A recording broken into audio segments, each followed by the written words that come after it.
Louise, you're very welcome and thank you so much for joining me here today in this beautiful venue. Thank you so much, Ruth. I'm delighted to be here. And I suppose the hope is that some of what we talk about today may be of value to anyone on a grief journey related to the loss of their dog right now. Before we start, Louise, I wonder, could I ask you to share a little bit about your own journey through grief related to your dogs and how you then went on to supporting others at this time of loss? Yeah, of course, I'm happy to. My name is Louise Griffey. I'm the founder of Light After Loss, and my work revolves around grief education and specifically supporting people through pet loss. And how I kind of came to this work is I experienced multiple losses, the death of both of my dogs and the end of a long-term romantic relationship. So I found it really difficult to navigate life, and I found the feelings of grief to be extremely overwhelming. I experienced crippling anxiety, PTSD, and just a myriad of other kind of responses to grief. And I struggled for several years with this. And I did go to therapy, but I was searching for something a bit more specialised around pet loss to help me specifically. And I did find the Grief Recovery Institute, and I decided to train with them. And now I help people and offer support around the death of their pet, and if they are anticipating the death of their pet, I support people through that process. Well, it sounds like a really tough and painful journey that you went on, and incredible that you then found this way of working whereby you can help others too. I know a little later we're going to hear more about your work and how you use the grief recovery method with people. Before that, I just wanted to touch on some research that Dogs Trust Ireland have done. Almost half of people said that the grief that they experience in relation to the loss of their dog is the same, if not worse, than that of a family member. And another 38% then stated that they were really surprised around the depth of the grief. Would you agree with those sorts of statistics in your own experience? Oh, I would definitely agree with those statistics, and the people that I speak with on a daily basis, they reflect that really. They struggle massively with fear of judgment, the shame, the stigma around the death of their pet and society not recognising it. And it's a disenfranchised form of grief, so it's very difficult for people to kind of seek support, and they feel they kind of are silenced into it. More often than not, the people that do seek support have had incredible connections and bonds with their dog. And it's really important to highlight that the intensity that people experience grief for the death of their dog, often they feel that more intensely than losing a human in their life. So a lot of people I speak with have said that to me, that they don't feel comfortable sharing this with their direct family or friends because of fear of judgment, so they're isolated. But in essence, they've said to me, this has been more painful than the death of a loved one, than a human in my life. And it's really important to highlight that. And that's why these statistics are as high as they are, really. You touched on something there, Louise, and that's the unique bond that we share with our dogs. Do you think that with pet loss it's harder because not everyone understands the depth of the bond, and so they don't necessarily understand the depth of the grief that we feel? Yes, I would agree that it is harder. I feel that in my personal experience, even I know that many of my clients will resonate with this, that after a few weeks when my dogs died, it wasn't spoken about, it wasn't mentioned again. And I felt that, there was that element of I have to just get on with my life. And that's not true for people. They often want to talk about the loss. They often need support and they need to be checked in on. And I think it's very, very important, because a dog can be more than just a confidant. A dog can be a best friend.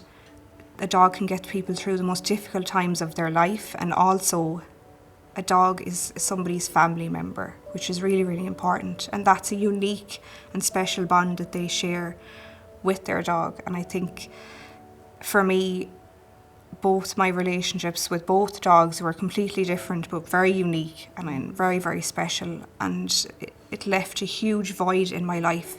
And I know many people feel very isolated and alone after they lose their dog. You touched on some difficult emotions that you experienced and that others may experience at a time of grief. And I'm wondering, beyond cases of the death of a dog, do you experience people needing support in cases where they may lose a dog due to a variety of different reasons, from housing crisis to chronic illness to relationship breakdown? Would you find people seeking support in those cases as well? Definitely, I would, yes. And it's very heartbreaking for them, and it's very difficult for them to share how they feel about this, because there is a stigma and a shame around rehoming, around surrendering of dogs, and it's really, really difficult for people to navigate, to communicate, to even talk about. And I think giving people that space is really, really important when they feel that I shouldn't be grieving, should I? And it's important to say, yes, this is valid grief for this is a really, really intense loss that they're experiencing. What are the common responses to grief that you would encounter with the people that you work with? Mm-hmm. Reduced sense of concentration is a huge one that many people say. Changes in sleeping patterns, like either sleeping too much or not sleeping enough. Changes to appetite, not feeling that you want to eat or eating too much. There are a myriad of other kind of responses related to health. The people have digestive issues, people have headaches, and there's a wide range of responses that people can experience that are normal responses to the grief, the death of their dog. And Louise, do you feel that there are still some common myths out there around grief? Yes, there are quite a few, but I'll just touch on the most common myths out there around grief, and particularly around the death of a dog. And it's to keep busy, and I know many people have heard this term. If we distract ourselves enough, we are suppressing our grief, and we're not bringing that to the surface and letting that be felt. And I think that that's really, really important. Although it is important to try and get back into your routine in some amount, it is really important not to keep so busy that we're actually pushing everything down and suppressing the pain. Also, this myth, which is very common, is time heals all wounds, and we've often heard that. It's so common, but this is a huge myth, because time alone cannot heal wounds. It's what we do within that time, how we process the grief, how do we process the pain that we're feeling in order to, get back to life and build a new life, essentially, now that our dog is gone. And just on that point of processing, for any dog owner, we will all face the very sad day when we have to say goodbye. Do you have any advice for owners where they can support themselves in anticipation of this day and this goodbye? Yeah. There's a couple of things that I like to advise, and I think the most important thing is to acknowledge that the grief that you're feeling is in anticipation to the death of your pet, whether that's your pet as a terminal diagnosis or whether your dog is nearing the end of their life. So I think it's important to know that the grieving process has begun, and also to maybe create a bucket list of everything that your pet likes to do and places your pet likes to go and places you like to go with your pet, and try to tick those off the bucket list if your pet is able for that, of course. But it's important to create long-lasting memories prior to the ending of your dog's life. And I think just being gentle with yourself, and if you do feel like you're struggling with overwhelming emotions, it can be helpful to reach out for pet loss support prior to the death of your dog. Yeah. And I'm just reflecting here, I suppose as a parent, I know the role that my dog plays in my children's life, and he is, as you said, a confidant, a companion, a wonderful source of love and joy in our house. How can we as parents best support our children at a time of grief around the loss of a dog to help them move through it in a healthy and in a connected way? Often the death of a dog can be a child's first experience of loss or grief. and this can have a significant impact on their emotional well-being.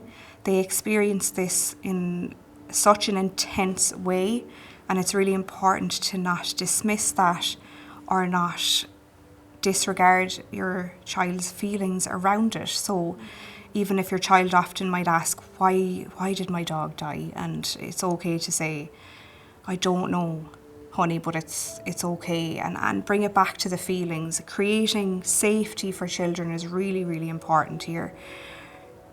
Enabling children to speak their emotional truth about their experience, because sometimes this can be so intense for children that they don't know how to process their emotions, but keeping the conversation open and listening to them will create a really strong foundation for children as they grow older and experience other loss events in their life. Yeah, I think that's a really good point. It can be their very first experience and entry point almost into grief, so how we manage it is so important. And death is still a really difficult topic for many of us to talk about. Oftentimes we don't know what to say. And for people supporting someone right now on a grief journey related to their dog, would you have any advice in how we can best support someone at this time? There's lots of ways that people can support. And I think the basic one is just showing people that you care.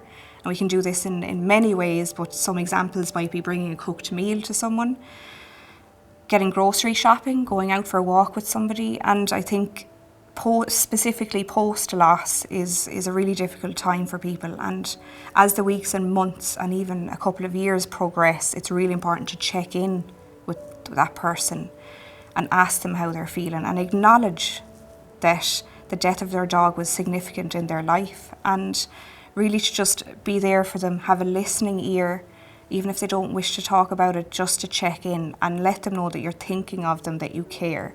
And it's okay not to know what to say, as many of us do. You can literally say that to the person, I don't know what to say, but I'm here for you. I think that's really important to state. Yeah. Lots of practical support and a listening ear, and it's okay to not know what to say. Yeah. For anyone who has experienced grief in their life, they'll know that it's not a linear process. It doesn't move from A to B.